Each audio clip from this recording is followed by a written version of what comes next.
시청자 여러분 안녕하십니까? 헬로티비 뉴스입니다. 네, 27일부터 중대재해처벌법이 시행됐습니다. 1년 이상의 징역 또는 10억 원 이하의 벌금, 안전규정이 제대로 지켜지지 않아서 근로자가 사망하게 되면 경영 책임자는 앞으로도 이러한 처벌을 받게 됩니다. 법인이나 기관에는 50억 원 이하의 벌금이 부과됩니다. 네, 정부는 이 법의 초점이 처벌이 아닌 사고 예방이라며 안전관리 체계를 강화해달라고 당부했습니다. 광주 아파트 공사 현장에서 사고가 발생한 지 2주가 넘었습니다. 하지만 아직도 발견하지 못한 실종자들이 남아있는 상황인데요. 중대재해법 시행을 계기로 이 같은 안타까운 사고가 다시는 되풀이되지 않기를 바라겠습니다. 헬로티비 뉴스 지금 시작하겠습니다. 전국의 코로나19 확진자가 14,500명을 넘으면서 2만 명까지 늘어날 것이라는 전망도 나옵니다. 방역당국은 이번 설 명절 고령자와 고위험군 가족과의 접촉을 삼가할 것을 권했습니다. 오는 6월 1일 치러지는 전국 동시지방선거의 횡성군수 선거 여야의 대진표가 확정됐습니다. 지난 보궐선거에서 당선된 현 군수의 입지가 공고한 가운데 여야 후보를 번갈아 배출하며 교체 열기가 뜨거웠던 횡성 지역의 표심이 과연 어디로 향할지 관심입니다. 춘천시가 올해 산업과 연구, 레저와 주거 기능이 복합된 기업도시 조성을 본격 추진합니다. 춘천시 경제재정국의 새해 계획을 정책 브리핑에서 들어봅니다. 설 연휴 도내 고속도로가 귀성길은 30일, 귀경길은 설 당일이 가장 혼잡할 것으로 보입니다. 하루 평균 교통량은 최근 주말보다 많은 33만 대가 될 것으로 예상됩니다.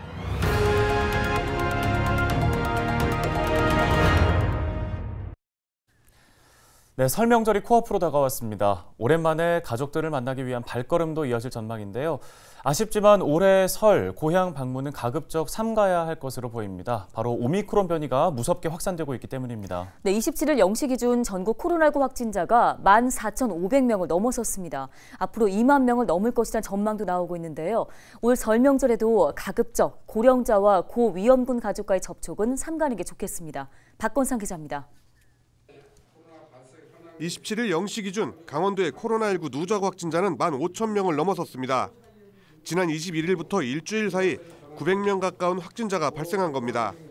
군부대를 비롯해 사회복지시설 등에서는 집단 감염이 확산되고 있고 자가격리자도 2,600명을 넘어섰습니다. 다행히 도내 병상 가동률은 46% 남짓, 중환자 병상도 22%에 머물며 여유 있는 상황입니다. 오미크론 변이 확산에 따른 중증 환자 발생이 상대적으로 적었기 때문입니다. 문제는 민족의 명절 설이 코앞으로 다가왔다는 겁니다. 전파력이 강한 오미크론 변이의 특성상 사소한 접촉으로도 확진 가능성이 높아 각별한 주의가 필요한 상황입니다.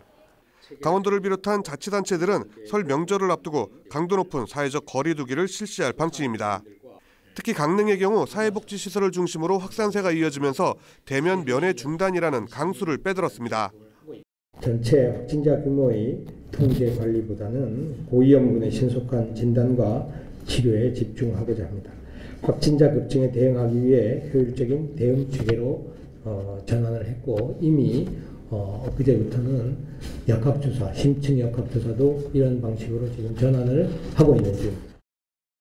이와 함께 설 명절 기간 동안 고향 방문을 자제하라는 취지로 고속도로 통행료도 정상 징수합니다. 강원도도 미시령 터널 통행료를 정상 징수할 방침입니다. 또 보건소와 선별진료소 39곳을 정상 운영하고 설 연휴 고속도로 휴게소 임시 선별 검사소를 운영할 방침입니다. 보건당국은 설 명절 가급적 고령자 가족은 물론 고위험군 가족과의 접촉을 피해줄 것을 당부했습니다. 헬로티비 뉴스 박건상입니다. 이번 설 연휴 도내 고속도로를 이용한 귀성길은 일요일인 30일 오후 그리고 귀경길은 설 당일인 1일 오후가 가장 혼잡할 것으로 예상됩니다. 한국도로공사 강원본부는 이번 연휴가 코로나19 이후 세 번째 맞는 설 명절로 점진적인 일상 회복에 따라 이동이 증가할 것으로 보고 있습니다. 이에 따라 일평균 교통량이 최근 주말보다 10% 증가한 33만 대 달할 것으로 예측됩니다. 연휴 기간 도내 고속도로의 최대 소요 예상 시간은 귀성길의 경우 서울에서 강릉 4시간 20분, 남양주에서 양양 3시간 20분으로 귀경길은 강릉에서 서울 6시간, 양양에서 남양주 4시간 10분 정도로 전망됩니다. 도로공사 강원본부는 소형차 전용 갓길 차로제를 172km 구간에서 탄력적으로 운영하며 버스 전용차로 연장 운영 등 소통 대책을 강화한다는 방침입니다. 아동수당 지급 대상 연령이 만 7세 미만에서 만 8세 미만으로 확대됐습니다. 지급 대상 확대에 따라 최대 95개월 동안 아동수당을 매달 10만 원씩 지급받을 수 있게 됐습니다. 기존 아동수당을 받다가 만 7세가 돼 지급이 중단된 경우 별도의 신청이 없어도 오는 4월, 1월에서 3월분이 소급 적용될 예정입니다.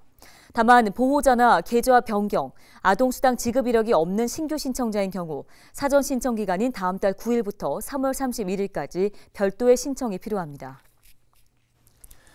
다음 소식입니다. 오는 6월 1일 치러지는 전국 동시지방선거를 앞두고 자치단체장 선거의 열기가 벌써 뜨겁습니다.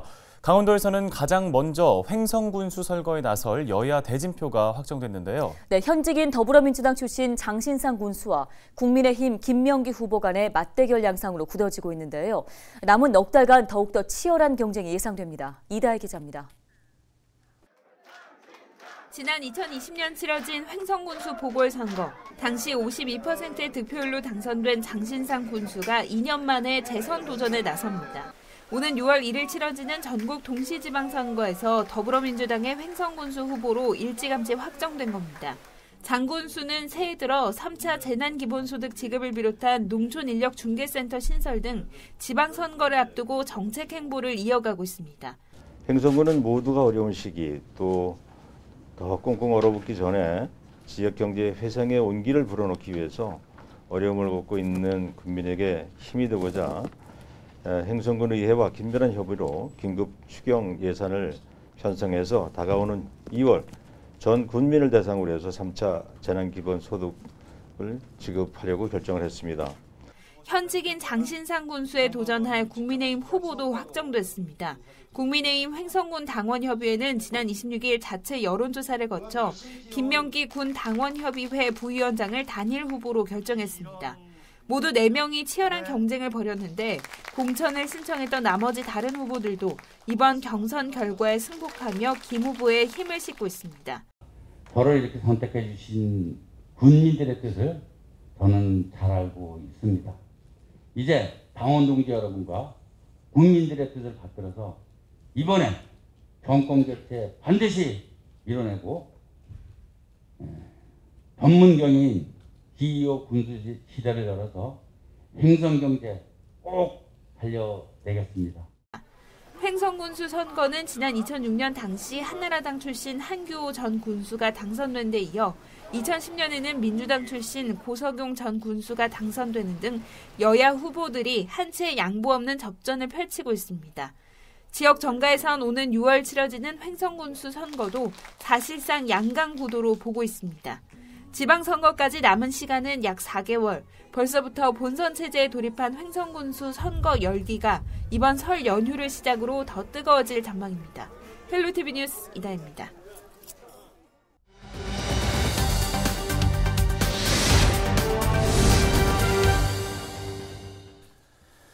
춘천시가 지난해 산업과 연구, 레저와 주거 기능이 복합된 기업도시 조성을 발표했습니다. 이 사업은 차질 없이 잘 진행되고 있을까요? 네, 각 지자체별 주요 정책과 사업을 알아보는 정책 브리핑.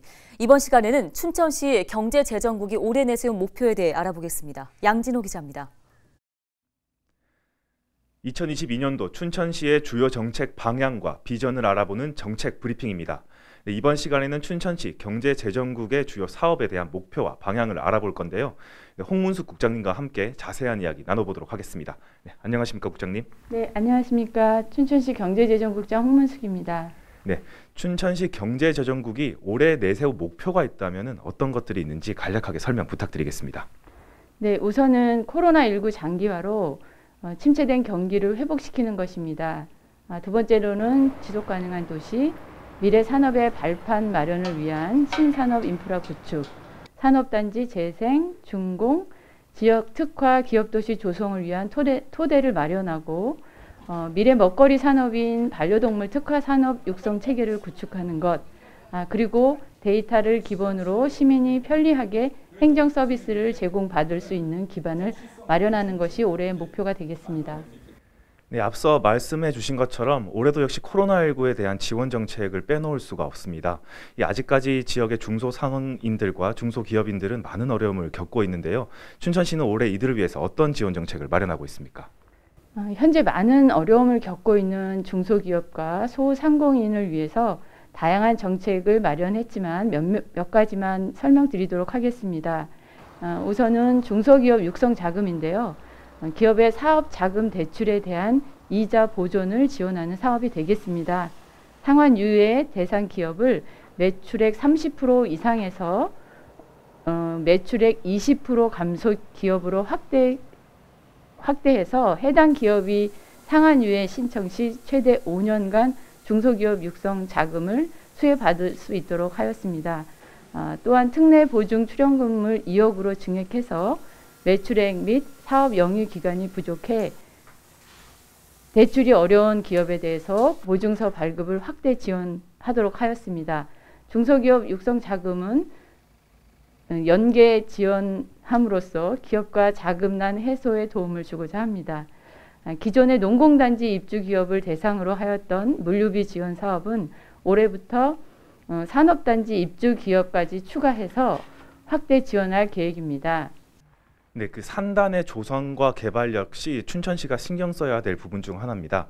특히 지난해 춘천시는 기업 도시를 조성하겠다 이런 발표를 했었는데요. 어떤 내용이 담기고 실제 기업 도시가 조성됐을 때 어떤 효과를 좀 기대하시는지 설명 부탁드리겠습니다. 기업 도시란 산업 입지와 경제 활동을 위해서 민간 기업과 지방자치단체가 주체가 돼서 산업, 연구, 레저 등 주된 기능과 주거, 교육, 문화 등의 자족적 복합 기능을 고루 갖추도록 하는 도시를 개발하는 것을 말합니다.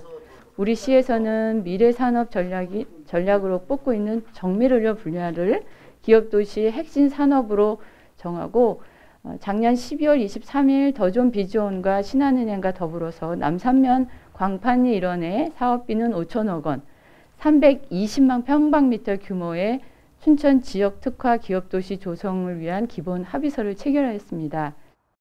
이와 함께 춘천시가 준비하고 있는 것이 바로 반려동물 산업에 선제적으로 대응하는 것입니다. 반려동물 산업은 지속적으로 매년 성장하고 있는 산업인데요. 이에 대한 선제 대응으로 어떤 것들이 춘천시에도 준비되고 있는지 간략하게 설명 부탁드리겠습니다. 반려동물 산업은 미래 고부가가치 산업으로 지속적으로 성장하고 있는 유망 산업입니다. 춘천시는 이러한 산업 경향에 발맞춰서 반려동물 관련 산업을 미래 지역 특화 산업으로 육성한다는 방침을 가지고 있습니다. 반려동물 산업 창업 마케팅 지원 사업을 통해 창업부터 마케팅까지 체계적으로 지원하는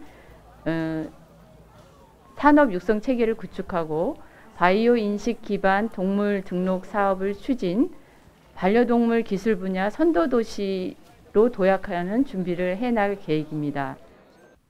네, 춘천시 경제재정국이 준비한 여러 사업들에 대한 내용을 들어봤습니다. 이처럼 준비된 내용들이 올해 잘 진행될 수 있기를 기대해 보겠습니다. 네, 지금까지 정책 브리핑이었습니다.